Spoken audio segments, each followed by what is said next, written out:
When I stand up here, I can talk about the history of Tibet and the struggles of Tibetan refugees living in exile.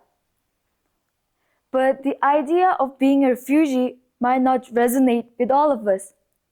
So let me share and talk about something that connects with us all, and how every drop makes me remember my lost home. Something so common that we often forget its value. Water. Every living being on this planet depends on it for survival. We drink it, we cook with it, we wash with it, and we use it every single day.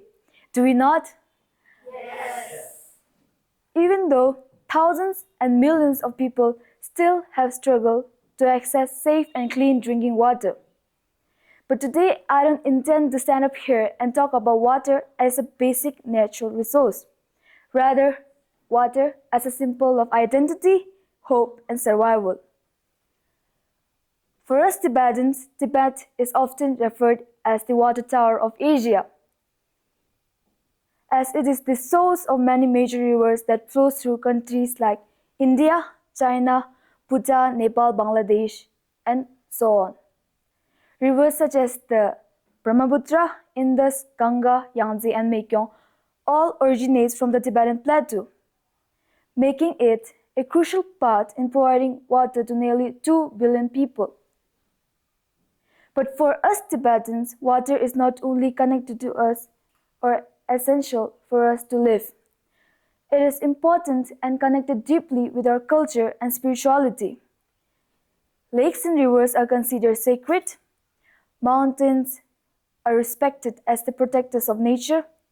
And traditional Tibetan culture teaches us to live in harmony with the environment and not to exploit it. The story changed after thousands, I mean not 10, 100, thousands of Tibetans were forced into exile following the Chinese occupation in 1959. Many Tibetans, just like us, left the mighty Himalayas, the sacred lands, their homes and monasteries, and arrived in India with nothing except hope. And now imagine, think about it. You've stayed your whole life in Dharamsala and then are suddenly asked to move in Belagobi. Will your body be able to adapt?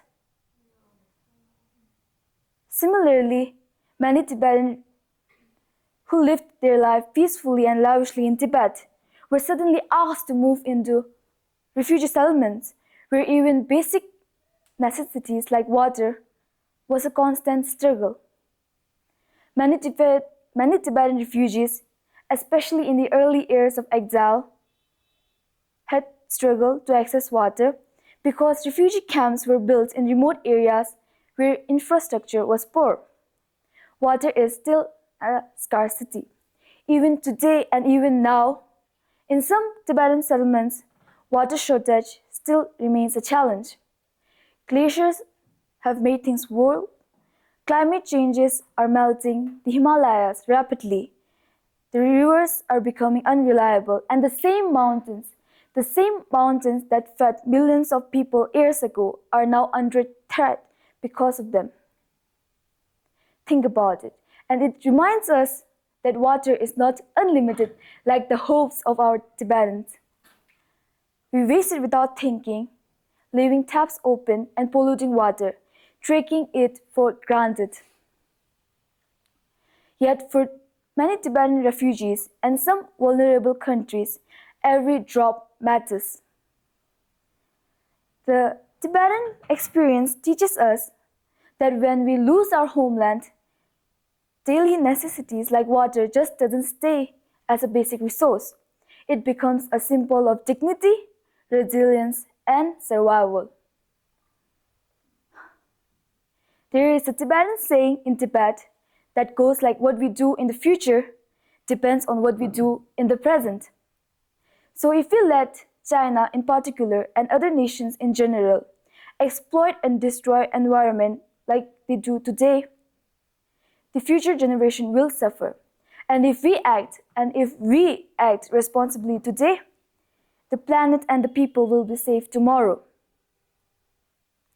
So what can we do? We must learn empathy. We must understand it that while some of us waste water casually every day, others have to walk miles to get it. Water should never be a privilege. It is a basic human right. We must remember that water connects us all. And I want you to remember that water connects us through countries, culture, and communities. Water connects the mountains of Tibet to the plains of India, and it connects us all to a shared responsibility towards humanity. And as I conclude, I want all the concerned authorities and people who have the power to influence one's mind to know and save the water of Tibet, the people of Tibet, and Tibet itself. With that, Pögelo.